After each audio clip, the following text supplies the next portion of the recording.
नमस्कार दोस्तों, स्वागत है, अभिनंदन है हमारे YouTube चैनल पे। साथियों, आज की इस वीडियो में हम जानने वाले हैं middle school teacher eligibility test 7 मार्च 2019 के शिफ्ट के क्वेश्चनों को कवर करेंगे। इसमें साथियों हम हिंदी के महत्वपूर्ण क्वेश्चन जो प्रीवियस ईयर में आए हुए क्वेश्चन हैं डिस्कस करेंगे वीडियो के माध्यम से।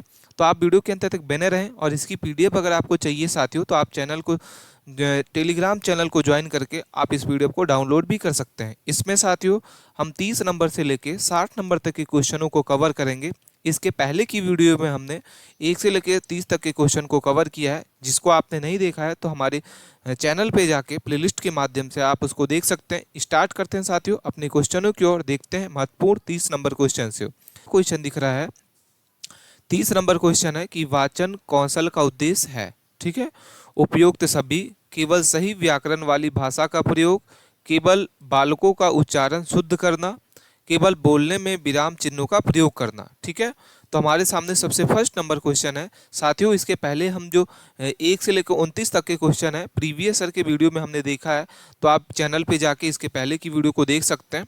इसका जो सही उत्तर होगा साथियों, वाचन कौशल का जो उद्देश्य होता है वो उपयुक्त सभी होगा। इसका सही उत्तर ऑप्शन नंबर ए इसका करेक्ट आंसर होगा साथियों।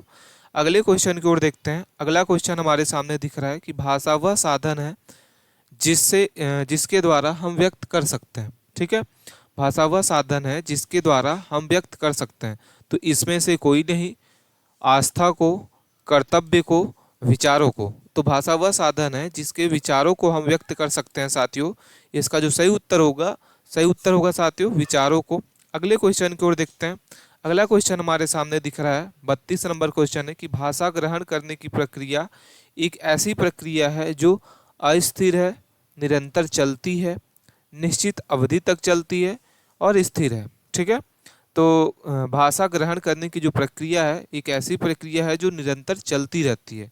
इसका सही उत्तर होगा ऑप्शन नंबर आपका सेकंड, निरंतर चलती रहती है। अगले क्वेश्चन की ओर देखते हैं। 33 नंबर क्वेश्चन है कि कक्षा में राष्ट्रीय चिन्ह के बारे में बताने से पहले यदि शिक्षक मोर, चीता, कमल इत्यादि के बारे में बताता है तो यह शिक्षण की कौन सी विधि अपनाता है। ठीक है, यदि शिक्षक जो है इस विधि को अपनाता है तो वह कौन सी विधि कहलाती है। तो जात से अज्ञात की ओर, स्थूल से सूक्ष्म की ओर, सरल से जटिल की ओर, विशिष्ट से सामान्य की ओर। तो साथियों इसका जो सही उत्तर होगा जात से अज्ञात की ओर बताता है साथियों। इसका जो सही उत्तर होगा ऑप्शन नंबर आपका ए होगा साथियों। अगले क्वेश्चन की ओर देखते हैं। क्वेश्चन नंबर 34 है, निम्न में से कौन सी अनिवार्यता औपचारिक पत्रों के संबंध में लागू नहीं होती है। पत्र संख्या अनिवार्य होना, पत्र के अंगों का निश्चित क्रम, निश्चित संबंधों का निश्चित स्थान पर होना, हस्ताक्षर व सील का न होना। तो इसका जो सही उत्तर होगा साथियों, इसका ऑप्शन नंबर आपका फोर्थ इसका करेक्ट आंसर होगा। साक्षरता एवं सील का ना होना इसका करेक्ट आंसर होगा। अगले क्वेश्चन की ओर देखते हैं। अगला क्वेश्चन हमारे सामने दिख रहा है 35 नंबर क्वेश्चन है साथियों। आपको वीडियो अच्छी लग रही है तो वीडियो को लाइक कीजिए। चैनल पे आप पहली बार हैं तो चैनल को प्लीज़ सब्सक्राइब कर लें। क्वेश्चन हमारे सामने दिख रहा है कि निम्नलिखित में से कौन सा सामान्य प्रवृत्ति के रूप में छायावादी कविता में नहीं पाई जाती है। ठीक है, तो व्यक्तिगत वेदनाओं से अभिव्यक्त, बाह्य श्रृंगार की मसाल चित्रण, काव्य शिल्प एवं सामाजिक रूढ़ियों के प्रति विद्रोह की भावना, और चौथा नंबर है प्रकृति की मानवीकरण। तो साथियों इसका जो सही उत्तर होगा बाह्य श्रृंगार का मानसन चित्रण, इसका सही उत्तर होगा ऑप्शन नंबर आपका सेकंड। अगले क्वेश्चन को देखते हैं। निम्नलिखित में से किस प्रकार के पत्र में भवदीय का प्रयोग किया जाता है। औपचारिक पत्र, अनौपचारिक पत्र, समाचार पत्र और प्रश्न पत्र। ठीक है, तो भवदीय पत्र में साथियों किसका प्रयोग किया जाता है। तो औपचारिक पत्र इसका सही उत्तर होगा। क्वेश्चन नंबर आपका हो जाएगा ऑप्शन नंबर ए इसका सही उत्तर है साथियों। अगले क्वेश्चन की ओर देखते हैं। निम्नलिखित में से कौन सी विशेषता जो है वो प्रेमचंद की कहानियों में नहीं पाई जाती है। जीवन की सच्चाई को चित्रण करती है, भारतीय गांवों का चित्रण करता है, सर्व सामान्य की भाषा में लिखित होती है, रोमांटिक दृष्टिकोण से संबंधित। तो साथियों इन चारों में से कौन सी विशेषता जो है वो प्रेमचंद की कहानियों में नहीं होती।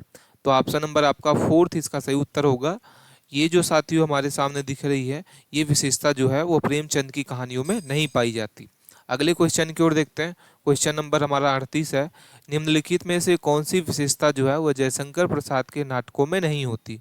इन चारों विशेषता में कौन सी जो विशेषता है वो जयशंकर प्रसाद के नाटकों में नहीं होती। पहला लिखा हुआ है कि इनकी कथा जो है इतिहास पर आधारित होती है, इनकी कथा पुराणों पर आधारित होती है, अपनी संरचना में यह यथार्थवादी नाटक है और उनके पत्रों का जो स्वतंत्र व्यक्तित्व होता है। ठीक है, तो सही उत्तर इसका हो जाएगा साथियों ऑप्शन नंबर आपका थर्ड इसका सही उत्तर है। अपनी संरचना में यह यथार्थवादी नाटक है, ये जो विशेषता है ये जयशंकर प्रसाद के नाटकों में नहीं होता। अगले क्वेश्चन की ओर देखते हैं।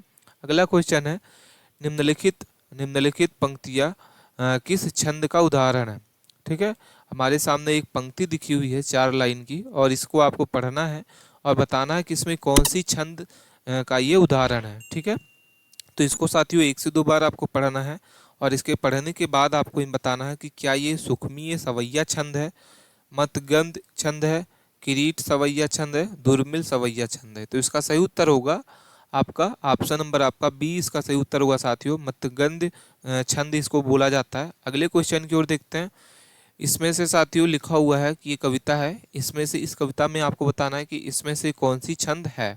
छप्पय छंद, रूप घनाक्षरी छंद, सवैया छंद, घनाक्षरी छंद। ठीक है, तो साथियों इसका जो सही उत्तर होगा ऑप्शन नंबर आपका 4 इसका सही उत्तर होगा, घनाक्षरी छंद इस पंक्ति में से है। ठीक है, अगले क्वेश्चन की ओर देखते हैं। 41 नंबर क्वेश्चन है, निम्नलिखित पंक्तियों में कौन सा छंद है। हम कौन थे, कहाँ हो गए और क्या होंगे अभी, औरों विचारों आज मिलकर यह समस्या है। तो इस छंद में कौन सी छंद है साथियों। त्रिभंगी छंद, सरसी छंद, रोला छंद, हरदीपिका छंद। तो सही उत्तर होगा साथियों इसका जो सही उत्तर होगा हरिगीतिका छंद इसका करेक्ट आंसर होगा ऑप्शन नंबर आपका 4। अगले क्वेश्चन की ओर देखते हैं। हमारे सामने पंक्ति दिखी है और इसमें आपको बताना है कि कौन सा अलंकार है। भ्रांतिमार अलंकार, विप्सालंकार, संदेह अलंकार, उदाहरण अलंकार। तो सही उत्तर होगा भ्रांति अलंकार इसका सही उत्तर होगा साथियों ऑप्शन नंबर आपका ए इसका करेक्ट आंसर है। अगले क्वेश्चन की ओर देखते हैं। समाचार पत्र में भ्रामक विज्ञापन के संदर्भ में आप किसे शिकायती पत्र लिखेंगे। ठीक है, राष्ट्रपति, पत्र के संपादक, माता पिता, अपने शिक्षक। तो समाचार पत्र में भ्रामक विज्ञापन के संदर्भ में किसको शिकायत लिखा जाएगा। तो पत्र के संपादक जो होंगे उनको जो शिकायत लिखा जाएगा। इसका सही उत्तर होगा ऑप्शन नंबर आपका बी। क्वेश्चन नंबर 44 को देखते हैं साथियों। किसी सरकारी कार्यालय से सूचना मांगने संबंधी पत्र में किसे संबोधित किया जाता है। कार्यालय सभापति, कार्यालय सचिव, कार्यालय अध्यक्ष, सूचना अधिकारी। ठीक है, तो सही उत्तर होगा सूचना अधिकारी इसका सही उत्तर होगा साथियों। अगले क्वेश्चन की ओर देखते हैं। क्वेश्चन नंबर 45 हमारे सामने दिख रहा है कि मुख्यार्थ पर बाधा होने पर रूढ़ि या प्रयोजन के कारण जिस शब्द शक्ति से मुख्यार्थ से संबंधित जो अन्य अर्थ लक्षित होता है उसे कौन सा शब्द शक्ति कहते हैं। विरोधा शब्द शक्ति, लक्षणा शब्द शक्ति, व्यंजना शब्द शक्ति, अभिधा शब्द शक्ति। तो सही उत्तर होगा साथियों इसका ऑप्शन नंबर आपका हो जाएगा लक्षणा शब्द शक्ति इसका सही उत्तर है ऑप्शन नंबर आपका बी इसका करेक्ट आंसर है साथियों। अगले क्वेश्चन की ओर देखते हैं। अगला क्वेश्चन हमारे सामने दिख रहा है कि उसी का जूता उसी का सर लोकोक्ति का सही अर्थ क्या होगा। इन चारों में से सही उत्तर क्या होगा कि उसी का जूता उसी का सर, जूता मारना, कई बार करना, किसी को उसी की युक्ति में मार देना, पूरी ताकत से बदला चुकाना। तो सही उत्तर होगा साथियों कि किसी की युक्ति की उसी की युक्ति को मार देना। ठीक है, इसका सही उत्तर होगा ऑप्शन नंबर आपका थर्ड। अगले क्वेश्चन की ओर देखते हैं। 47 नंबर क्वेश्चन है कि सुनना भाषा विकास का निम्न चरण है। द्वितीय, प्रथम, तृतीय, चतुर्थ। तो साथियों सुनना जो शब्द है वो विकास का प्रथम चरण होता है। इसका सही उत्तर होगा ऑप्शन नंबर आपका सेकंड। क्वेश्चन नंबर 48 दिख रहे हैं हम कि क्वेश्चन नंबर 48 है कि प्रोजेक्टर द्वारा आकृति को क्या किया जाता है। ठीक है, प्रोजेक्टर द्वारा आकृति को सूक्ष्म रूप में दिखाया जाता है, छोटा करके दिखाया जाता है, पर्दे पर दिखाया जाता है या धुंधला करके दिखाया जाता है। तो प्रोजेक्टर द्वारा आकृति को साथियों क्या करके दिखाया जाता है, पर्दे पर दिखाया जाता है। इसका सही उत्तर हो जाएगा ऑप्शन नंबर आपका थर्ड इसका सही उत्तर होगा। अगले क्वेश्चन की ओर देखते हैं। हमारे पास एक कविता है और इस कविता को पढ़ने के बाद आपको बताना है कि ये जो कविता है वो किस कवि के द्वारा लिखी गई है। माखनलाल चतुर्वेदी, जयशंकर प्रसाद, रामधारी सिंह दिनकर, सुभद्रा कुमारी चौहान। तो साथियों इसका जो सही उत्तर होगा, मुझे तोड़ लेना वनवानी, उस पथ पर तुम देना फेंक, मातृभूमि पर शीश चढ़ाने, जिस पथ जावे वीर अनेक। तो सही उत्तर होगा माखनलाल चतुर्वेदी। ये जो कविता है साथियों, ये किस कवि के द्वारा लिखी गई है? माखनलाल चतुर्वेदी के द्वारा। अगले क्वेश्चन की ओर देखते हैं। अगला क्वेश्चन हमारे सामने दिख रहा है, यदि गद्य कवियों की कसौटी है तो निबंध गद्य की कसौटी है। तो इसने ये जो सेंटेंस है, ये जो वाक्य है, ये किसके द्वारा कहा गया है? हजारी प्रसाद द्विवेदी, आचार्य रामचंद्र शुक्ल, भारतेंदु द्विवेदी और महावीर प्रसाद द्विवेदी। तो सही उत्तर होगा आचार्य रामचंद्र शुक्ल के द्वारा ये जो पंक्ति है ये कहा गया है साथियों। अगले क्वेश्चन की ओर देखते हैं कि गणितीय कौशल संबंधी विकार होता है। पूर्ण अक्षर लिखना, समय सारणी बनाने में कठिनाई, अपठनीय हस्तलेखन, कागज को बहुत पास से पकड़ना। तो गणितीय कौशल संबंधी का विकार जो होगा वो समय सारणी बनाने में कठिनाई। इसका सही उत्तर होगा ऑप्शन नंबर आपका बी। क्वेश्चन नंबर 52 को देखते हैं साथियों। निम्न साहित्य में हलावाद का प्रवर्तन किसको माना गया है? सुमित्रानंदन पंत, हरिवंश राय बच्चन, रामधारी सिंह दिनकर, जानकी वल्लभ शास्त्री। तो सही उत्तर होगा हरिवंश राय बच्चन, इसका सही उत्तर है ऑप्शन नंबर आपका बी, इसका करेक्ट आंसर होगा साथियों। आपको वीडियो अच्छी लग रही है तो वीडियो को लाइक कीजिए, और अभी तक आपने चैनल को सब्सक्राइब नहीं किया है तो प्लीज़ चैनल को सब्सक्राइब कर लें। अगला क्वेश्चन हमारे सामने दिख रहा है कि सही विकल्प बताएं। छंदहीन रचना डैश कहलाती है? प्रबंध, पद्य, गद्य, गद्य गीत। तो साथियों इसका जो सही उत्तर होगा, छंदहीन जो रचना है वो डैश कहलाती है? तो गद्य कहलाती है, इसका सही उत्तर होगा। अगले क्वेश्चन की ओर देखते हैं कि इसके अंतर्गत विभिन्न सर्गों और स्कंधों से सृष्टि के प्रारंभ और विकास में युग युगत व्यापी कथा कही जाती है। चरित्र काव्य, महाकाव्य, पुराण और आखंड। ठीक है, तो सही उत्तर होगा पुराण, इसका सही उत्तर होगा साथियों। ऑप्शन नंबर आपका करेक्ट आंसर होगा थर्ड, इसका सही उत्तर है। अगले क्वेश्चन की ओर देखते हैं, सही विकल्प बताएं। हरिशंकर परसाई ऐसे ही हिंदी के निबंधकार है जिसे डैश के उच्च कोटि के निबंधों की रचना की है। व्यंग्यात्मक शैली, विरोधाभास शैली, द्वंद्वात्मक शैली और अंतर्द्वंद्वात्मक शैली। ठीक है, तो सही उत्तर होगा साथियों इसका ऑप्शन नंबर आपका करेक्ट आंसर होगा फर्स्ट नंबर, द्वंद्वात्मक शैली इसका करेक्ट आंसर है। अगले क्वेश्चन की ओर देखते हैं। यहाँ 56 से लेकर 60 तक के जो क्वेश्चन है वो एक पैराग्राफ हमारे सामने दिख रहा है, और इस पैराग्राफ को आपको पढ़ना है साथियों, और इसके बाद इसके एक एक उत्तर को देना है आपको। उपयुक्त परिच्छेद को पढ़कर नीचे दिए गए उत्तर को प्रश्न के उत्तर को दीजिए।